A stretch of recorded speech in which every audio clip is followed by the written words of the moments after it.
मंगलाचरण के लिए सभी हाथ जोड़ लीजिए। नमो अरिहंताणम, नमो सिद्धाणम, नमो आयरियाणम, नमो उवझायाणम, नमो लोये सवसाहुणम, मोक्ष मार्गस्य नेतारम, वेतारम कर्म बुभ्रताम, ज्ञातारं विश्वतत्त्वानां, वंदे तद्गुणलब्धये। मोक्ष मार्ग प्रकाशक तत्वार्थ सूत्र, प्रथम अध्याय, अंतिम सूत्र। कल हमारा कंप्लीट हो चुका है ये सूत्र वैसे देखा जाए तो। हाँ, पहले सूत्र कौन सुनाना चाहते हैं जिन्होंने याद कर रखे हों? पहले वो हैंड रेस कीजिए। किन्हीं नए लोगों ने याद किए हैं क्या सूत्र?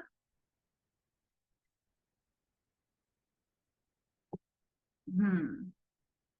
हाँ, सुषमा जी तो पहले सुना चुके हैं। और कोई जिन्होंने नए, किसी ने याद किए हों?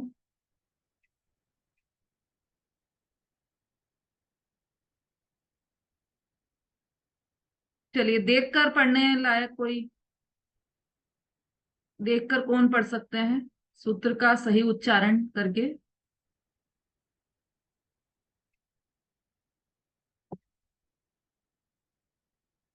हाँ, अर्चना जी पढ़िए। प्रथम 10 सूत्र पढ़िए। जय जिनेन्द्र। हाँ जी। सम्यक दर्शन ज्ञान चारित्राणि मोक्ष मार्गा तत्वा सद्दानं सम्यक दर्शनम तन्नि सर्गादधि गमाद्वा जीवा जीवाश बंध शंबर निद्रा मोक्षास्तत्वम नाम स्थापना द्रव भाव तस् संन्यासः प्रमाणैरधिगमा निर्देश स्वामित्व साधनाधिकरण स्थिति विधानता सत्संख्या छेद स्पर्शन कालांतर भावाल बहुत्वेश मति सुतावधि मना पर्याय केवलानि ज्ञानम तत्प्रमाणे हाँ, 2 और पढ़िए। आदि परोक्षम प्रत्यक्ष मन्यत। हाँ, ये 12 हो गए। अब इसके बाद 13वें नंबर से पढ़िए। संगीता जी।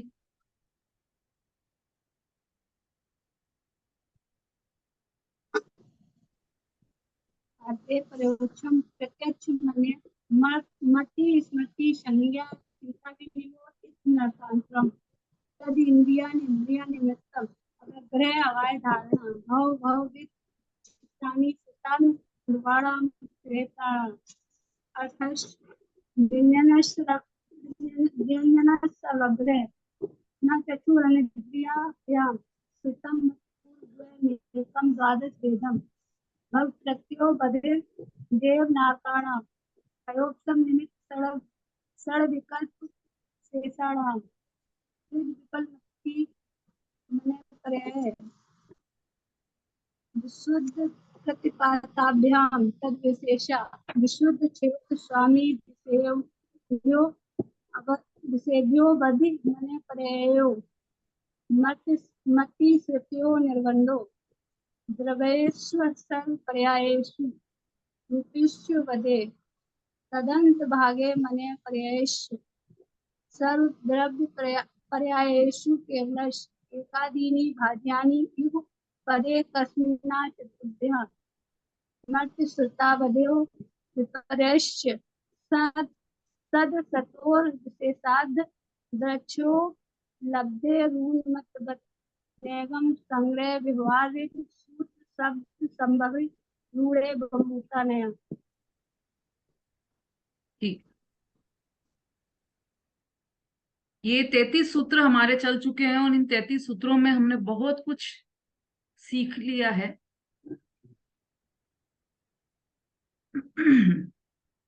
है ना। और अंतिम सूत्र जो हमारा था, नेगम संग्रह व्यवहार जो सूत्र शब्द संभि रूढ़ेवम भूतानया, इसमें 7 नयों को बताया गया है जो हमें जिनागम में जिनवाणी के प्रत्येक कथन में, जिनवाणी का प्रत्येक कथन नए से परिपूर्ण होता है। बिना नए के कोई भी कथन नहीं है जिनवाणी में।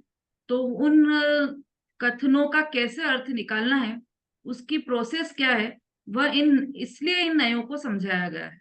नैगम, संग्रह, व्यवहार, ऋजु सूत्र, शब्द, समभिरूढ़ एवं भूत नय, इस तरह से ये 7 नयों को हमने देखा था।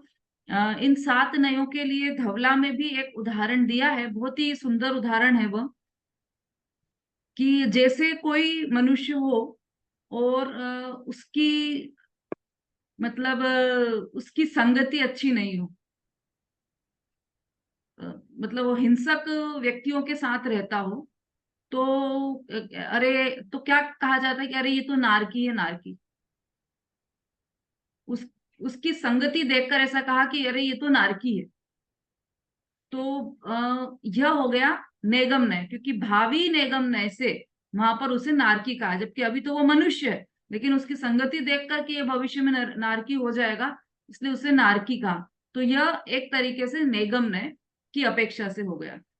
फिर उसी व्यक्ति ने जब वो हिंसा करने के लिए सामान कलेक्ट किए, है ना, मतलब औजार इकट्ठे करने लगा, तो उसे कहा गया संग्रह नय।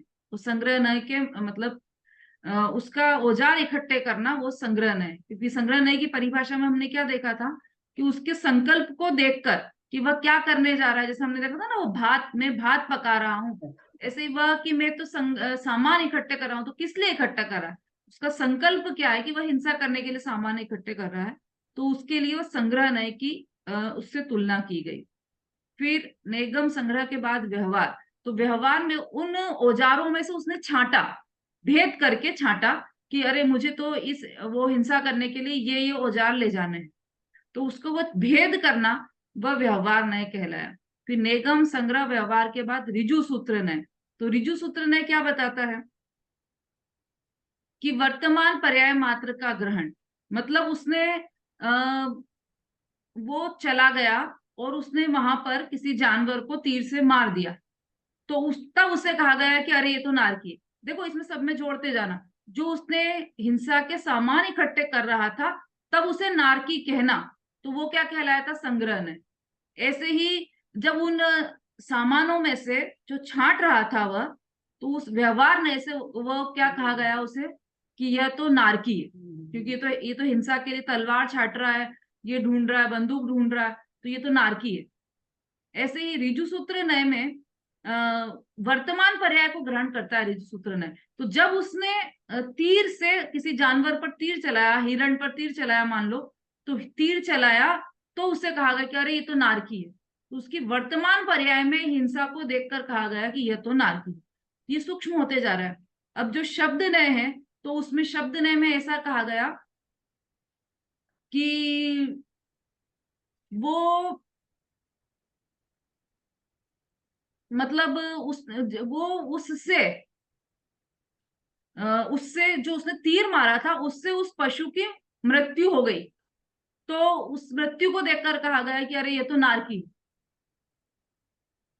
और फिर जो संभिरूढ़ नय है, उसने क्या किया कि नहीं नहीं अभी नारकी नहीं है, क्योंकि ये तो मनुष्य में दिख रहा है, तो उसने क्या कहा, संभिरूढ़ नय की अपेक्षा से उसको नारकी कब कहा कि जब उसने उस तीर के द्वारा उस जानवर को मार दिया, उस हिंसा के द्वारा जो उसने आयु बंध की नरक की, तो नरक की आयु बंध गई, तब उससे कहा कि अरे ये तो नारकी।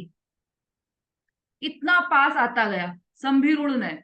और फिर एवं भूत नय, कि जब वह नरक में चला गया, नारकी के दुख भोगने लगा, तब वह नरक की पर्याय में आ गया, तब उसे कहा गया कि अरे ये नारकी।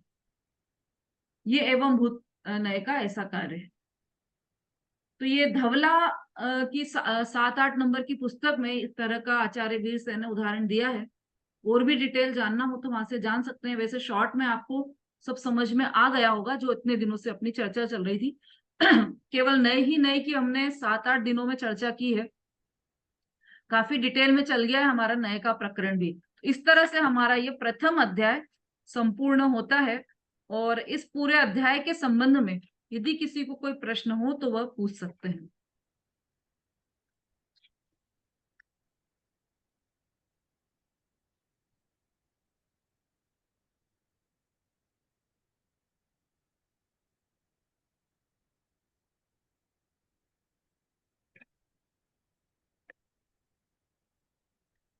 मतलब सभी को समझ में आ गया है। प्रश्न दो दो लोगों को नहीं होते हैं, एक तो जिन्हें सब समझ में आ गया हो उन्हें प्रश्न नहीं होते, या फिर जिन्हें कुछ समझ में नहीं आया हो उनको भी प्रश्न नहीं उठते।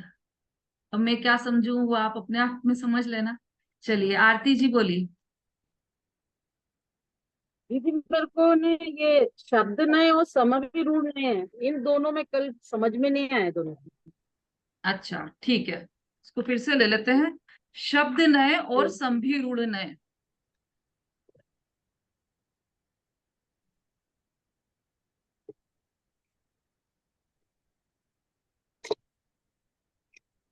हाँ, इनकी परिभाषा क्या लिखी थी हमने, शब्द नए की और संभि रूढ़ नए की। देखो, जो शब्द नए जो शब्द है ये तीनों के लिए आता है। शब्द नए, संभि रूढ़ नए और एवं भूत नए, इन तीनों का जो ग्रुप है वो तीनों ही शब्द नए कहलाते हैं। एक बात तो ये है। फिर उन तीनों में से भी पहला शब्द नए है और दूसरा संभि रूढ़ नए है। तो शब्द नए किसको कहा, क्या परिभाषा लिखी है, किसी ने नहीं, लिखी है? हाँ बोलिए आरती जी बोलिए, क्या लिखी है आपने परिभाषा?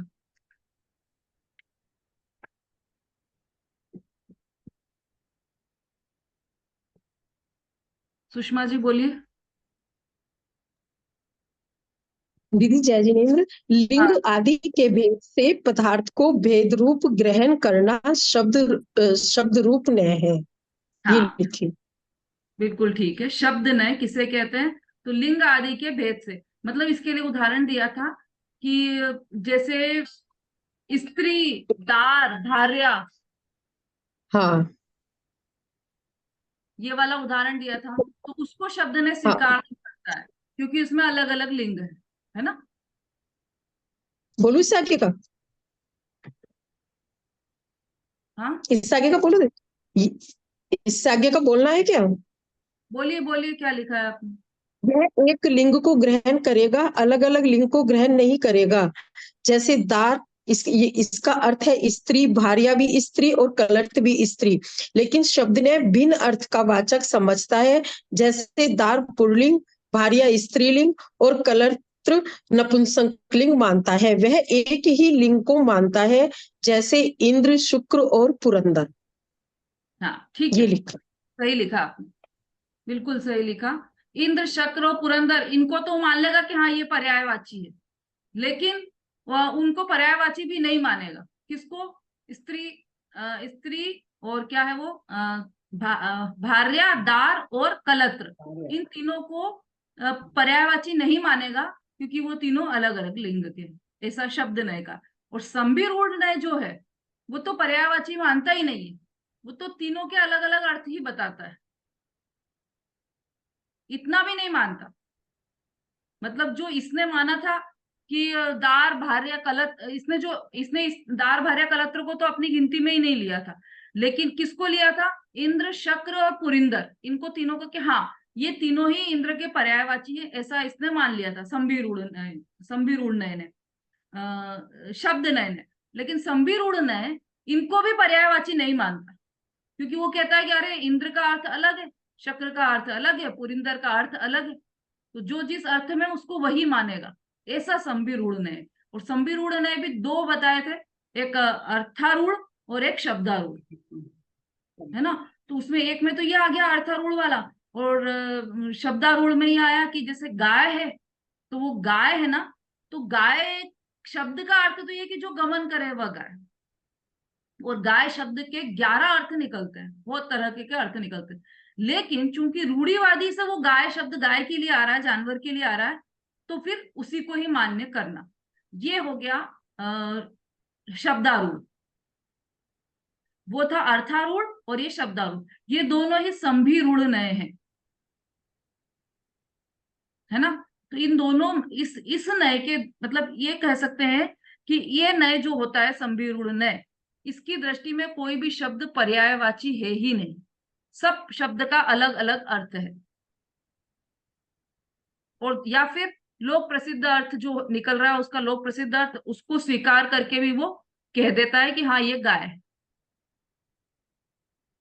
उसमें भेद नहीं करेगा फिर क्योंकि वो लोक प्रसिद्ध है। लेकिन उसमें भेद करेगा वो इंद्र, नरेंद्र, पुरेंद्र, मतलब जैसे कि भाई इंद्र क्यों कहा इसको, ये तो अभी मतलब जैसे उसकी ताकत की बात आई कि ये इसकी इतनी ताकत है, जो शचीपति है उसकी इतनी ताकत है कि वो पूरा नई नई नगरी बसा देता है। तो कौन नई नगरी बसा देता है? वो कहेगा कि शक्र।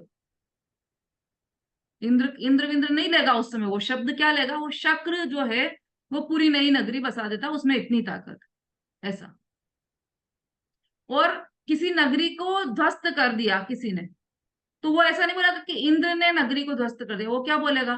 पुरिंदर ने नगरी को ध्वस्त कर दिया। ये है संभिरूढ़ ने, मतलब जिस शब्द का जो अर्थ है वो उसी को मानता है। ठीक है आरती जी, क्लियर हुआ? हाँ, और किसी का कोई प्रश्न है? और भी हैंड रेज हुए थे शायद उस समय।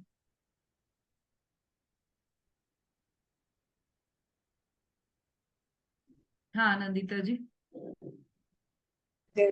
एक बार वापस से ये शब्दारूढ़ और ये अर्थारूढ़ को एक्सप्लेन कर दीजिए। संधिरूढ़ तो मतलब वो तीनों को नहीं, मतलब एक ही अलग अलग मानता है, इंद्र शक्र एंड पुरंदर, बट ये नहीं समझ में आया शब्दारूढ़ और नहीं नहीं नहीं अर्थारूढ़। नहीं, एक मिनट, शब्द नय है वो तीनों को एक ही मानता है। संभिरूढ़ नय एक नहीं मानता है तीनों, तीनों के अर्थ अलग अलग है ना, इसलिए वो ऐसा मानता है कि तीनों अलग अलग शब्द है, उनको ही स्वीकार करता है। और संभिरूढ़ नय के ही दो भेद हैं, शब्दारूढ़ और अर्थारूढ़। तो जो अर्थारूढ़ है मतलब जैसा अर्थ है उसको वैसा का वैसा ही ग्रहण करना, ये हो गया अर्थारूढ़। जैसे इंद्र का अर्थ है क्या बताया था इंद्र का अर्थ? ऐश्वर्य। इंद्र शब्द का अर्थ है ऐश्वर्य। तो उसकी जब भी वैभव की बात चलेगी कि अरे वो तो विमानों में घूमते हैं और उनका इतना ऐश्वर्य होता है, उनके कई विमान होते हैं, ऐश्वर्य की बात चलेगी तब वो मानेगा कि हाँ इंद्र का ऐश्वर्य। लेकिन ऐसा नहीं मानेगा वो कि शक्ति, जो शक्तिशाली है वो इंद्र है, नहीं, जो शक्तिशाली है वो शक्र है पर्यायवाची ही दोनों। लेकिन वो मतलब एक ही इंद्र के लिए ही सारे शब्द आते हैं। वही इंद्र ताकतवर भी है, वही इंद्र ऐश्वर्यवान भी है, वही इंद्र नगरी को ध्वस्त भी कर देता है, लेकिन वो उस अर्थ के शब्द को ही ग्रहण करेगा। ये हो गया अर्थारूढ़। और जो शब्दारूढ़ है वो उसमें ऐसा करेगा कि जो प्रचलित शब्द है, लोक रीति में जो प्रचलित शब्द है उसको ग्रहण करेगा। जिससे गाय, तो गाय के 10-11 अर्थ हैं गाय शब्द के, लेकिन वो लोक में क्या प्रचलित है कि जो जानवर गाय है जिसको हम गाय बोलते हैं वो प्रचलित है, तो वो उसी को उसी रूप में अर्थ में उसी शब्द में ग्रहण करेगा। जो शब्द लोक में चल रहा है उसी रूप में वह ग्रहण करेगा। ये है संभिरूढ़, दोनों मतलब शब्दारूढ़ और अर्थारूढ़। ठीक है, समझ में आ गया नंदिता जी? आ गया। नमिता जी बोलिए। दीदी दीदी आपने शब्दारूढ़ की अच्छी परिभाषा लिखाई थी, जैसे सबको समझने के लिए, लोक प्रसिद्ध शब्द को ग्रहण कर बाकी को गौण कर देना, ये शब्दारूढ़ है। जैसे अभी किसी किसी ने लगता है लिखी नहीं है, तो वही मैं बोल रही थी कि लोक प्रसिद्ध शब्द को, जैसे अभी आपने इंद्र का और शुक्र का पुरंदर का बताया, ये शब्दारूढ़ में। और अर्थारूढ़ में आपने बताया था कि जैसे अर्थ के अनुसार ही ग्रहण करना, जो उसका अर्थ है उसके अनुसार ही ग्रहण करना। इंद्र पुरिंदर वाला अर्थारूढ़ है, शब्दारूढ़ है गाय जी वाला, है ना? गाय, हाँ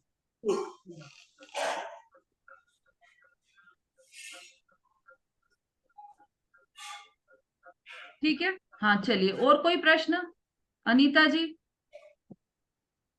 मैं दीदी एवं भूत का बता दीजिए थोड़ा। हाँ ठीक है। क्लास।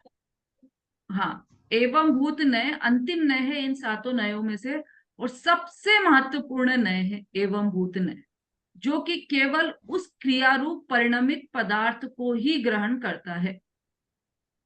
जो पदार्थ जिस क्रियारूप हो रहा है उसको उसी रूप ग्रहण करेगा। मतलब ये समझ लीजिए आप, अध्यात्म अभी तक तो ये बाकी के 6 नए में तो हम देख रहे थे कि आगम, और ये 7वें नए से अध्यात्म का प्रारंभ हो गया, अध्यात्म में एंट्री हो गई 7वें नए से। कैसे? कि जो ज्ञान जिस वस्तु को जान रहा है, जैसे इसके पहले स्थूल उदाहरण समझते हैं कि जैसे कोई व्यक्ति पूजा कर रहा है तो उसको पुजारी कहना,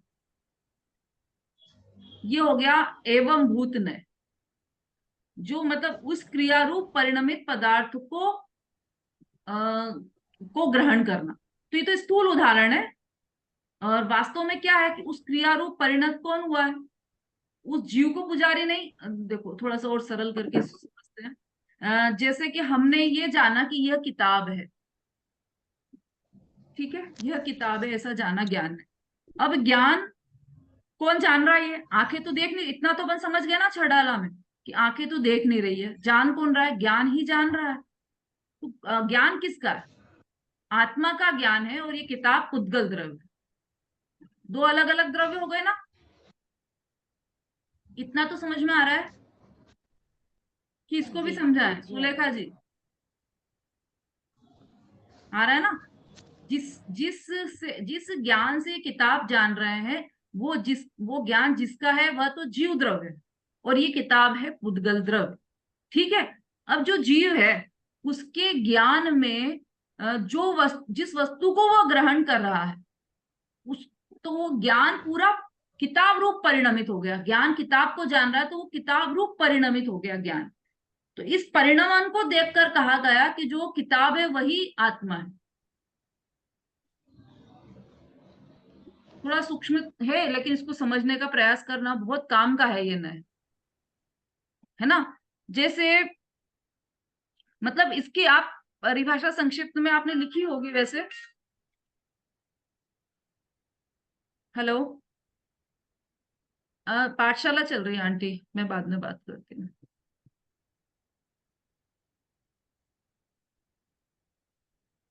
हाँ, कि जिस ज्ञान से आत्मा परिणमित हो उसी रूप से उसका निश्चय करने वाला नए एवं भूत नए है।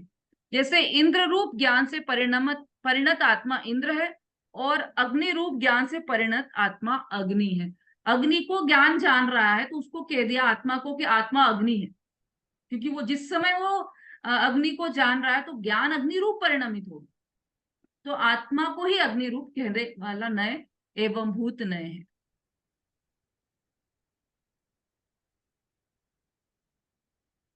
मतलब सबसे ज्यादा ध्यान देने योग्य बात यह है कि जिस समय आत्मा को जिस पदार्थ का ज्ञान हो रहा हो उस समय वह आत्मा वही है, अर्थात उसे उस समय उसी नाम से पुकारा जाना चाहिए, है ना। अग्नि को जानने में संलग्न आत्मा अग्नि ही है, यह अभिप्राय है एवं भूत नय का।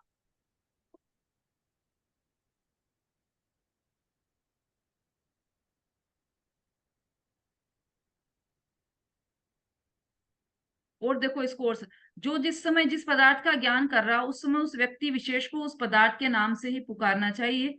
जैसे कि गाय को देखने में उपयुक्त व्यक्ति उस समय गाय शब्द का वाच्य है, मनुष्य जीव शब्द का नहीं। कारण कि व्यक्ति तो ज्ञान स्वरूप है, और ज्ञान का संज्ञाकरण ज्ञेय के बिना किया नहीं जा सकता।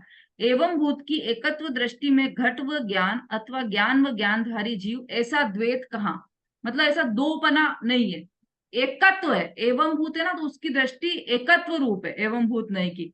अतः घट आदि ज्ञेय ही ज्ञान है, और वह ज्ञान ही वह व्यक्ति है। जैसे घड़े को जाना, है ना, तो घड़े को जाना तो घड़ा तो हो गया ज्ञेय, और आत्मा जिससे जाना इस ज्ञेय को, वो क्या है, ज्ञान है। ज्ञान और ज्ञेय का संबंध आता है ना समझ में। अपने लघुजन सिद्धांत प्रवेशिका में प्रमेय तो गुण भी पढ़ा है, तो उसमें ज्ञान और ज्ञेय का संबंध भी ऐसा बताया। आत्मा जानने वाला वह तो हो गया ज्ञान, और उसके ज्ञान में जितनी भी वस्तुएं जानने में आ रही है वह ज्ञेय, या जो भी वस्तु जानने में आ रही है वह ज्ञेय है। तो जैसे घड़ा जानने में आया तो घड़ा हो गया ज्ञेय, और आत्मा ज्ञान। अतः घड़ा आदि ज्ञेय ही ज्ञान है। मतलब वो जो ज्ञान में क्या जानने में आ रहा है, तो घड़ा जानने में आ रहा है, तो घड़ा ज्ञेय, जो घड़ा ज्ञेय है वही ज्ञान है, और वह ज्ञान ही वह व्यक्ति है, ऐसा, है ना। तो ज्ञान ज्ञान और आत्मा में तो कोई भेद नहीं है, तो ज्ञान और ज्ञेय में भी कोई भेद नहीं है, और जो ज्ञेय में जानने में आ रहा है घड़ा, उसमें और ज्ञान में भी कोई भेद नहीं है। तो ज्ञेय को ज्ञान में आरोपित करके ऐसा कह दिया गया कि आत्मा ही घड़ा है, ऐसा। नमिता जी। दीदी मुझे वो 18वां सूत्र है, कौन सा? ये अर्थस्य और व्यंजन, हाँ, अर्थस्य और एक व्यंजन सेकंड, वगैरह, ये थोड़ा एक सा सेकंड। समझना था। हाँ हाँ, एक सेकंड, एक सेकंड। अनीता जी, आपका फिर से हैंड रेज है। समझ में आ गया आपको एवं भूत ने क्या हुआ? एवं भूत नय में अनम्यूट कीजिए आपका।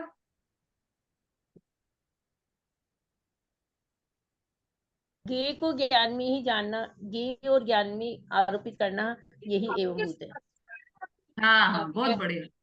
समझ में आ गया ना आपको? मतलब उसको वही कह देना, जिस चीज में वह संलग्न है हाँ, उस व्यक्ति को वही, मतलब उस पदार्थ को वही कह देना जिस चीज में वो संलग्न संलग्न है। मोटे रूप में हमने देखा था कि वो पूजा कर रहा है तो उसको पुजारी कह देना, भले वो हो नहीं पुजारी, लेकिन उसको पुजारी कह देना। ऐसे ही ये यहाँ पर अग्नि देख रहा है, अग्नि जान रहा है, तो आत्मा अग्नि ही है ऐसा कह देना, ये एवं भूत नय का विषय है। हाँ जी। अब हाँ, हो गया अनीता जी, क्लियर हो गया? ठीक है। हम्म, ठीक है। अब कौन सा सूत्र बोल रहे हैं आप? अर्थस्य और व्यंजनस्य। 17 और 18 से हाँ, अर्थस्य व्यंजन वगैरह।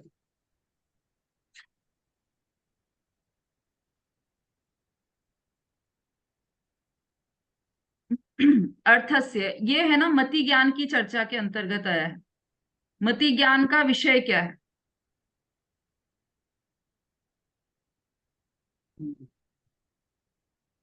नहीं, ये यहां से मति ज्ञान की चर्चा प्रारंभ हुई है।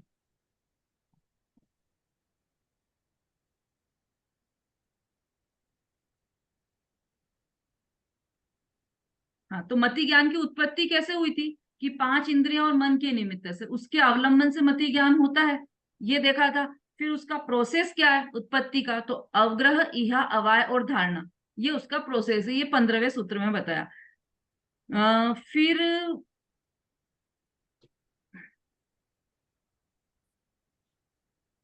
बहुविध क्षिप्राणी श्रुतानुक्त ध्रुवानाम क्षेत्राणाम, ये 16वें नंबर का सूत्र था। इसमें क्या बताया था? ज्ञान के भेद। हाँ, किस तरीके के भेद हैं ये?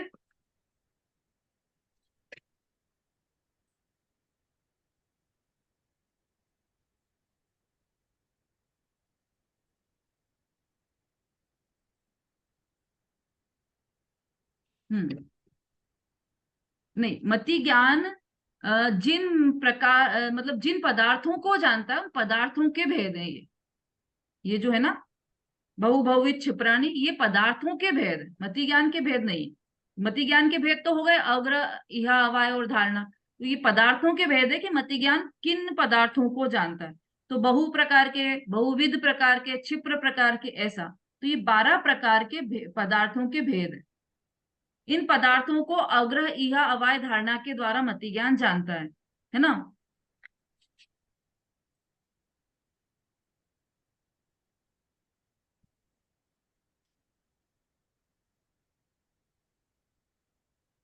हाँ, ये बताने वाला सूत्र ये अर्थस्य है।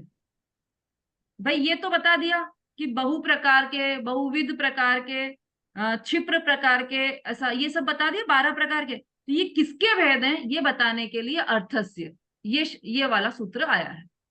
अर्थस्य मतलब पदार्थ, अर्थ मतलब पदार्थ होता है। अर्थ के बहुत सारे अर्थ होते हैं। अर्थ का अर्थ है मतलब, अर्थ का अर्थ है प्रयोजन, अर्थ का अर्थ वो भी होता है जो अर्थशास्त्र होता है ना, इकोनॉमी वाला अर्थ, मतलब पैसा, रुपया, वो भी अर्थ होता है। लेकिन यहाँ पर अर्थ का अर्थ है पदार्थ। तो जो 6 प्रकार के पदार्थ होते हैं उनको भी तो पदार्थ कहा जाता है, तो अर्थ, उन्हें अर्थ भी कहा जाता है, तो इसीलिए क्योंकि वो पदार्थ है। इसी प्रकार यहाँ पर जो ये 12 प्रकार की चीजें दी है वह क्या है? तो वह पदार्थ के भेद हैं। यह बताने के लिए अर्थस्य नाम का ये सूत्र आया है। ठीक है। अब व्यंजनस्य अवग्रह, व्यंजन का अवग्रह ही होता है।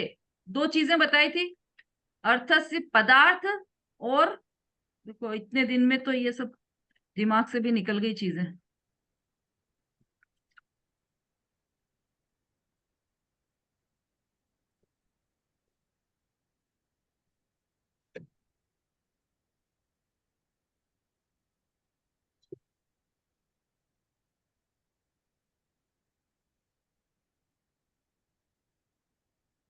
हाँ हाँ, तो व्यंजनस्यावग्रह मतलब व्यंजन मतलब जो अप्रगट चीजें हैं उनका सिर्फ अवग्रह होता है, इसलिए लिखा है कि व्यंजनस्यावग्रह। है ना, 336 भेद भी देखो हमने इसी में देखे थे, व्यंजन और अर्थ। तो जो व्यंजन है वो अप्रगट या अव्यक्त चीजों का होता है, और जो अर्थ है वो प्रगट या व्यक्त चीजें का होता है। तो अवग्रह, इहा, अवाय और धारणा ये तो होंगे अर्थ के, लेकिन जो व्यंजन है उसका केवल अवग्रह ही होगा, उसकी इहा अवाय धारणा नहीं होगी, क्योंकि ये नेत्र और मन के अलावा 4 शेष इंद्रियों से होता है और 12 प्रकार के पदार्थों का होता है ना। मतलब कि जो अर्थ है वह 5 इंद्रियों से और मन से होता है, अर्थ का ग्रहण, और व्यंजन का ग्रहण केवल नेत्र इंद्रिय से, सॉरी, नेत्र और मन के अलावा बाकी की 4 इंद्रियों से। मतलब कौन कौन सी हुई नमिता जी? स्पर्शन, रसना, घ्राण और कर्ण। हाँ, इन इंद्रियों से और इन 4 इंद्रियों से यह व्यंजन होता है, और इसमें केवल अवग्रह होता है, इहा, अवाय और धारणा नहीं होती। ये अपने बहुत डिटेल में समझा था। आप उस दिन की जो रिकॉर्डिंग है उसको आप पुनः सुन लीजिएगा तो और अच्छे से समझ में आ जाएगा। और किसी का कोई प्रश्न है? बोलिए मंजू जी। जय जिमी दीदी। हम्म दीदी एक जगह पढ़ा है ये कि वृक्ष को कितने प्रकार के अवग्रह होते, वृक्ष को कितने हाँ, प्रकार के अवग्रह होते, उसका आंसर लिखा है 24। तो कैसे होगा ये मुझे समझ में नहीं आया था। वृक्ष को जी। अच्छा, केवल 24 बताएं उसमें? जी। अवग्रह, हाँ भाई। अब वृक्ष कितने इंद्रिय है? एक इंद्री। एक इंद्रिय है। अब एक हाँ ठीक है, हो गया ना 24। भाई अवग्रह, इहा, अवाय और धारणा,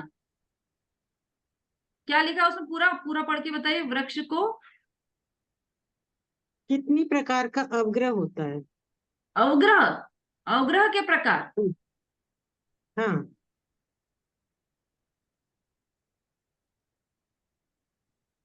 ये तो अभी ख्याल में नहीं है, मैं और पढ़ के फिर बताऊंगी आपको। जी।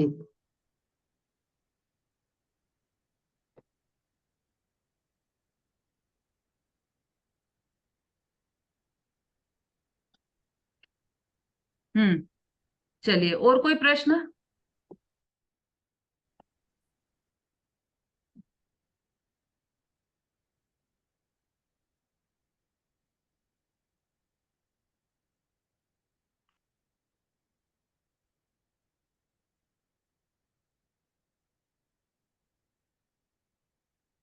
हाँ बोलिए उषा जी। दीदी एक क्वेश्चन ये है कि हम्म सम्यक दर्शन के कितने चिन्ह हैं? कितने? ये एक जगह चिन्ह चिन्ह हाँ आंसर में बताया 4 चिन्ह। हाँ, कौन नहीं कौन नहीं से? 4 नहीं सब, हाँ 4 4 ही बताया 4। ठीक है, बस उसमें 4 बताएं 4 लिखा। हाँ कौन कौन से नहीं बताएं क्या उसमें? नहीं नहीं नहीं केवल 4 लिख दिया। हाँ, तो 4 तो वो ही है। सबसे पहला तो है आत्मश्रद्धान, फिर उसके साथ है स्वपर का श्रद्धान, फिर सात तत्व का अच्छा श्रद्धान, और फिर देवशास्त्र गुरु का श्रद्धान। ये चारों अविनाभावी हैं, तो ये चारों ही सम्यक्त्व के लक्षण हैं। ठीक है ठीक। ठीक है दीदी। हम्म और किसी को कोई प्रश्न हो? नहीं तो अपन रिवीजन स्टार्ट कर देंगे, है ना।